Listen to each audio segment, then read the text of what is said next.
নমস্কাৰ আপোনালোক সকলোকে মোৰ অন্য এটা ভিডিঅ'লৈ স্বাগতম জনাইছোঁ। সামাৰ ভেকেশ্যনতে আমি এটুকুৰা খুব ধুনীয়া ঠাইলৈ ফুৰিবলৈ গৈছিলোঁ আৰু ভাবিলোঁ আপোনালোকৰ লগতো শ্বেয়াৰ কৰোঁ কোন ঠাইলৈ ফুৰিবলৈ গৈছিলোঁ। বলক তেনেহ'লে আজি ভিডিঅ'টো ষ্টাৰ্ট কৰোঁ। আৰু এয়া আমি আমাৰ ডেষ্টিনেশ্যন পাওঁ হৈছে। এইফালে আমি ৰাইট ছাইডে সোমাই দিম, যিহেতু এইফালে আছে ৰিজৰ্টখন। ইয়াৰ পৰা আৰু অলপ সময় যাব লাগিব।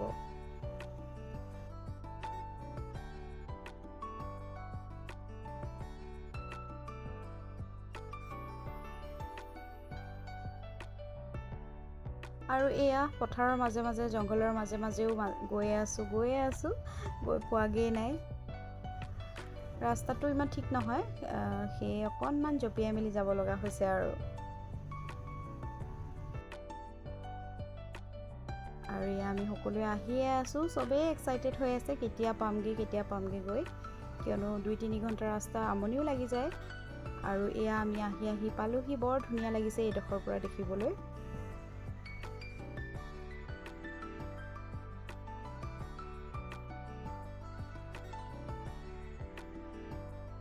আৰু ফাইনেলি আমি পাই গ'লোহি।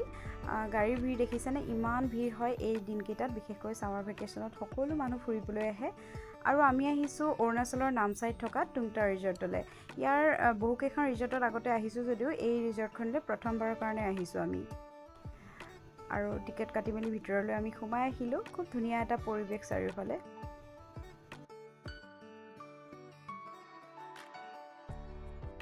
আৰু ইয়াত টিকেট কাটিবলৈ হ'লে পাৰ পাৰ্চন 50 ৰুপিজকৈ লয়, আৰু চিলড্ৰেনৰ যদি 5 বছৰতকৈ ওপৰ হয় তেনেহ'লে চাৰ্জ ল'ব।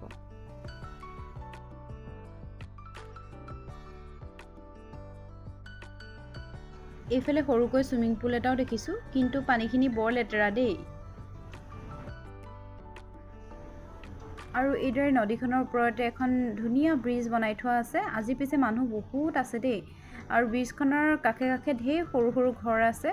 আমিও সকলোৱে এডোখৰ ধুনীয়া ঠাই বিচাৰি বহি ল'লোগৈ। তাৰপিছতে কিবাকিবি অলপ ষ্টাৰ্টাৰ অৰ্ডাৰ কৰা হৈছিলে আৰু এইবিলাক খোৱা বোৱা কৰি ল'লোঁ।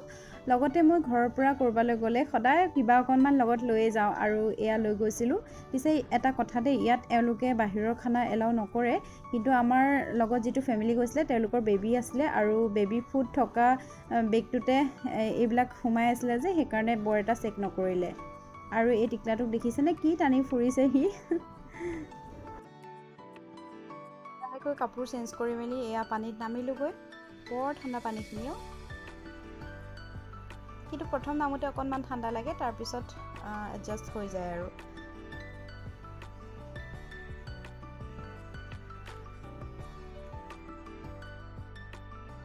ইয়াৰ প্ৰাকৃতিক পৰিৱেশটোৱে আচলতে খুব ধুনীয়া। চাৰিওফালে সেউজীয়া এটা পৰিৱেশ, খুব ভাল লাগে। লগতে পানীখিনিও দেখিছেনে ইমান ধুনীয়া চাফা।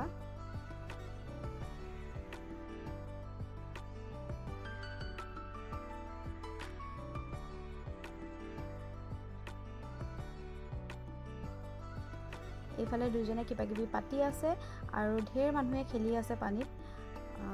পানী পালে সৰু হওক ডাঙৰ হওক সকলোৰে ভাল লাগে নহয় জানো সাঁতুৰিবলৈ। আৰু ময়ো অকণমান ধেমালি কৰি ল'লোঁ পানীৰ লগতে। আৰু ধেমালি কৰোঁতে অকণমান সৰুকৈ ঘটনা এটাও ঘটিলে। এই শিলটোতে অকণমান দুখ পালোঁ জানেনে।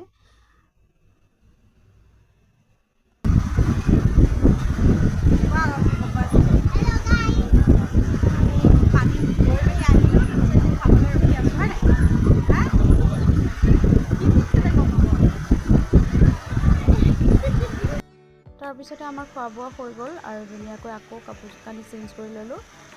এইফালে দেখিছেনে ইমান ধুনীয়া পানীৰ শব্দ, শুনকচোন, খুব ভাল লাগে এনেকৈ পানীৰ শব্দ শুনিবলৈ।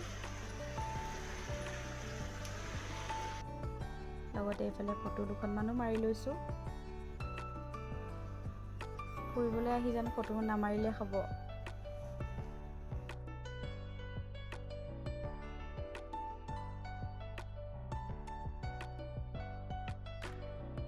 তাৰপিছতে এয়া আৰু ঘৰলৈ বুলি ওলাইছোঁ।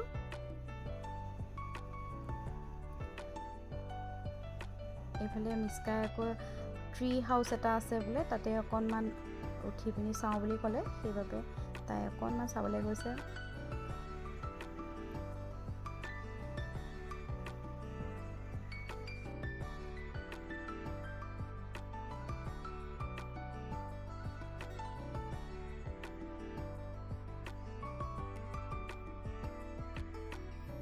আৰু এইফালে ধুনীয়া ধুনীয়া ৰুম আছে, কটেজ আছে থাকিব পৰাকৈ, বৰ ধুনীয়া লাগিছে দেখিবলৈ।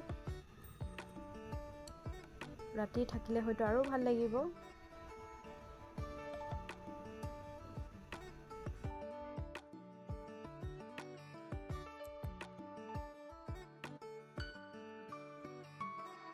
আৰু এইফালে বেলি পৰো পৰো হ'ল আৰু গধূলিয়ে হ'ব এতিয়া। আমিও ঘৰলৈ বুলি ওলাইছোঁ যাবলৈ। 2-3 ঘণ্টাৰ ৰাস্তা, 2-3 ঘণ্টা নহয়, অলপ বেছিয়ে হ'ব। এইফালে ধুনীয়া এটা বুদ্ধাৰ মূৰ্তি আছে আৰু এয়া আমি ঘৰলৈ বুলি গৈ আছোঁ। মাজতে ৰাস্তাটো অকণমান বেয়া, সেইবাবে এনেকৈ আহিব লগা হৈছে।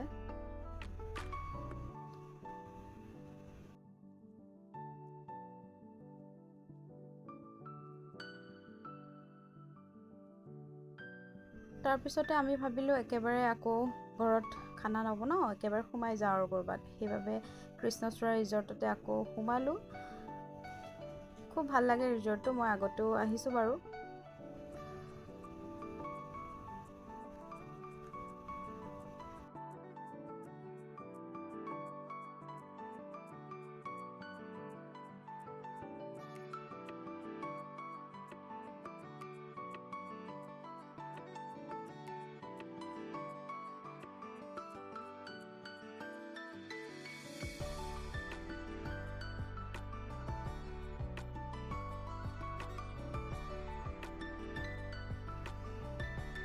বৰ ধুনীয়া লাগে, ইয়াত লাইটিং কৰা আছে, খুব ধুনীয়া এটা পৰিৱেশ, ভাল লাগিছে কিবা এটা। খুব ভাল লাগে ৰিজৰ্টখনলৈ আহি। চাৰিওফালে ইমান ধুনীয়াকৈ প্লাণ্টছবিলাক লগাই থৈছে আৰু খুব ধুনীয়াকৈ মেইনটেইন কৰি ৰাখিছে, ভাল লাগিছে। আৰু এইফালেদি আমি ৰেষ্টুৰেণ্টখনলৈ সোমাই গ'লোঁ।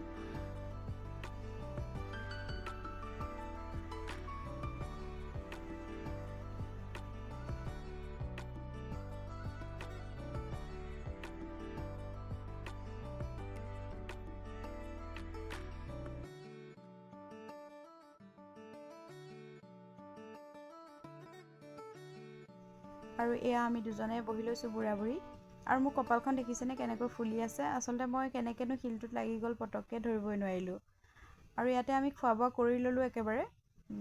তাৰপিছতে এয়া আমাৰ মিস্কাই একেবাৰে জঁপিয়াই আছে, খুব ভাল পায় তাই এনেকৈ ফুৰিবলৈ আহিলে। আৰু ল'ৰা ছোৱালীৰ লগতে আমিও ফুৰোঁ আৰু এনেকৈ। আৰু এয়া তাৰপিছতে আমি লাহেকৈ ইয়াৰ পৰা ওলাইছোঁ, কাৰণ ইয়াতে 10টা বাজিলেই।